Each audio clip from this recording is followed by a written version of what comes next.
A steak is good. A steak with sauce is even gooder. Join me as I show you how to make this creamy peppercorn sauce.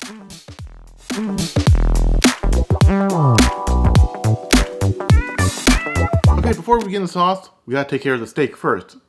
So I have here a cast iron pan. Let's set that over medium-high heat. And while that heats up, I have here a New York strip steak.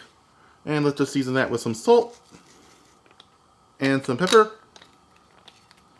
I could really have a third arm right now. Toss in some oil. This thing's almost empty. I'm just gonna dump the whole thing in.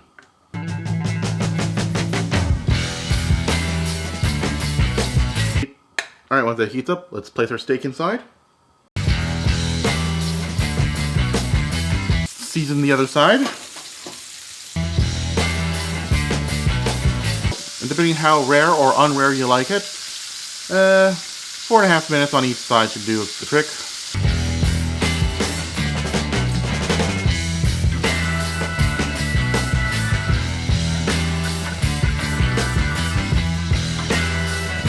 Alright, our steak is cooked. The smoke is cleared from the cooking, and there is no grease on my other camera lens.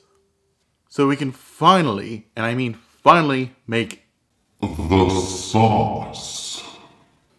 So in a medium-sized sauce pot, turn it over medium heat. Toss in a little bit of oil. Always have a spare on you. Alright, once that heats up, let's toss in 4 ounces of diced shallots. Cook these for about 5 or so minutes. Halfway through the sauteing process, let's add 3 teaspoons of black peppercorns. Alright, once it's looking a little bit caramelized, add in 3 cloves of minced garlic. Garlic burns and we don't want to add it too early. Saute it for about a minute.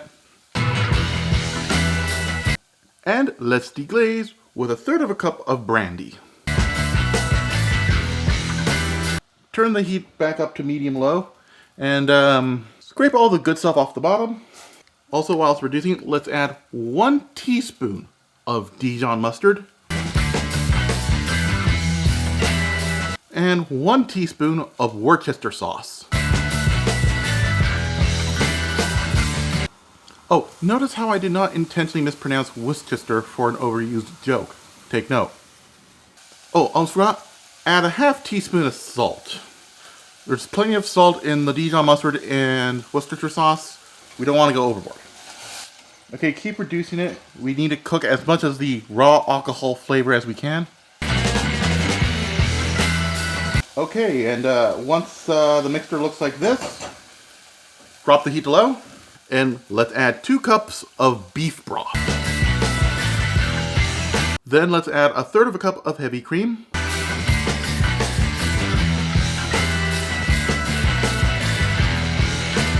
Okay, bring this to a boil. Or if it gets too foamy, reduce the heat down to medium-high. Okay, and our next step, reduce this until it's nice and thick. Which reminds me, let me put my other camera into time-lapse mode.